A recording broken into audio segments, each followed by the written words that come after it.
game number 1 of the Western Conference Finals last night in Minneapolis, and yet it was a team from Texas into the Twin Cities pulling off an upset. In fact, we had 2 game ones in conference finals action last night. That one in the Twin Cities in the NBA postseason. Stanley Cup playoffs as well. The conference finals round beginning last night inside Madison Square Garden, and a team from Florida makes their way up north and wins on road ice. Around Major League Baseball with a full Wednesday slate to recap and to preview this Thursday. All of that over these next 3 hours, Donnie, here on the early line. Yeah, a lot of afternoon baseball we're going to play today and certainly handicap that. But yesterday, not much going on in the Garden in the way for the Rangers as they got shut out. But more importantly, we were waiting for the Western Conference Finals to begin, and they began in style with a great game. And a lot of people on this network were telling you, take those 4.5 points with the Mavericks. If you did, you were successful. If you didn't, you said, I don't even need the points. You were even more successful last night. An exciting game, 108-105. We got it all on tap for you guys today, no doubt about it. And hopefully, if you listen to that said person who said take 4.5, you listen to the other person who followed with, if you believe Dallas keeps it within that short margin, maybe take the Mavericks outright. Because that's what happened in the opening game of the Western Conference Finals last night in Minneapolis. The Timberwolves playing host to the Dallas Mavericks. The Mavs close as a 4.5-point road underdog, and Dallas wins outright to steal game number 1 on the road, 108-105. The Mavericks now, DRS, an underdog 5 times in this postseason run. The Mavericks have won outright in 4 of those 5 games. Dallas is 4-1 straight up as an underdog. Somewhere that score lives, but I'll reiterate, the Mavericks win 108-105.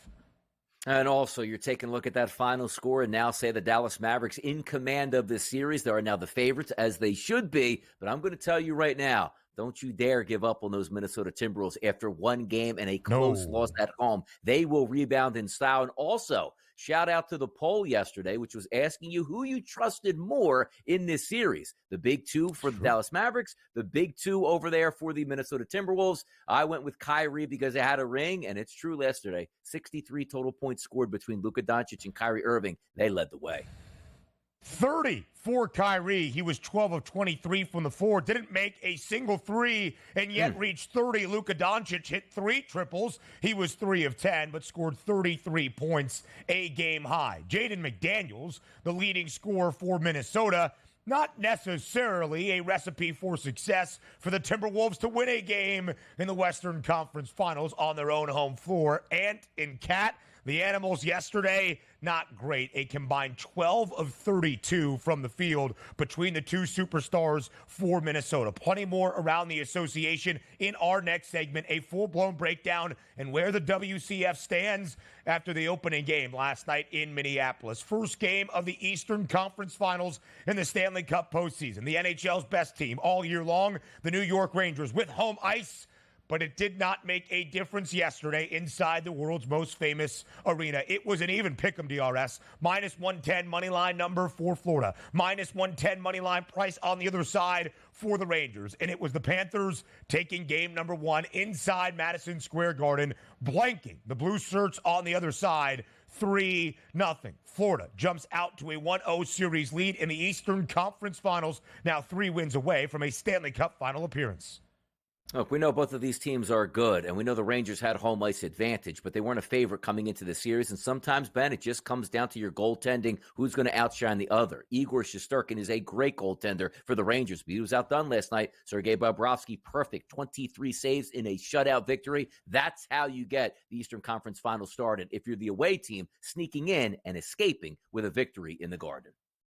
Florida was the outright series favorite to win the East. Yeah. The Panthers remain that, even a stronger number on Florida after taking game number 1 inside MSG. To Major League Baseball, we go now. 11 runs yesterday for the Philadelphia Phillies. The Fightins win 11-4 over the Texas Rangers, make that 36 wins now for Philadelphia.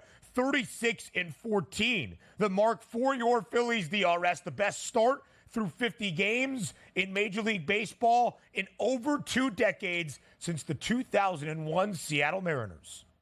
Yeah, sloppy game for the Rangers. Had 4 errors in that game, and certainly the Phillies were more than happy to tack on with home runs and extra base hits. You saw that all night long. And if you're getting wins out of Taijuan Walker, the Phillies look like they're damn near untouchable right now. But again, I digress because the Rangers are under 500, so these wins don't count for the Phillies. Even if the Phillies would have lost the first 2 games, the Rangers would have been over 500, and that means the Phillies would have had a tougher schedule. Am I doing this right now? Word is the Phillies are good, Ben. Yeah, they are very good. They go over the total yesterday at the bank by themselves. They were a slight home money line favorite with Taijuan Walker on the mound. The New York Yankees, who won 7 straight games entering this week, dropped the first 2 against the Seattle Mariners of this midweek series. The Bronx Bombers called that for a reason. 4 home runs yesterday for New York. In fact, all 10 runs yesterday inside Yankee Stadium, including the 3 for the M's, scored courtesy of the long ball. Aaron Judge hit a homer. Juan Soto hit 2. Alex Verdugo added on, and the Yankees bounced back for a 7-3 win. That's how you win. All 7 RBIs coming from the middle of that lineup. Soto got 3, Judge got 2, Verdugo got 2. That's how you do it here. 34 wins for those New York Yankees. Nice victory, finally, it feels like, against the Mariners. Yeah, a big one for New York. The most wins in all of the American League make that 34 now for the Yanks. We go to the WNBA. Only 1 game last night, but a star-studded matchup in Seattle. Nneka Ogwumike makes her return for the Storm. Nika Mule makes her WNBA debut for Seattle as well. And despite 21 points, 7 dimes, and 7 boards from Caitlin Clark, the Indiana Fever remain winless. Now 0-5 after Seattle holds on in a thriller in the fourth quarter for an 85-83 victory over the Fever. The wins will certainly come sooner than later, but how do you tell the mark of a great basketball team, Ben? It's not if you win those games, it's how you cover those games. And that's what happened last night. Getting 5.5 points at the gun, covered that line, 85-83, exciting game all the way through. The Fever are learning on the fly right now. They'll get it together sooner than later.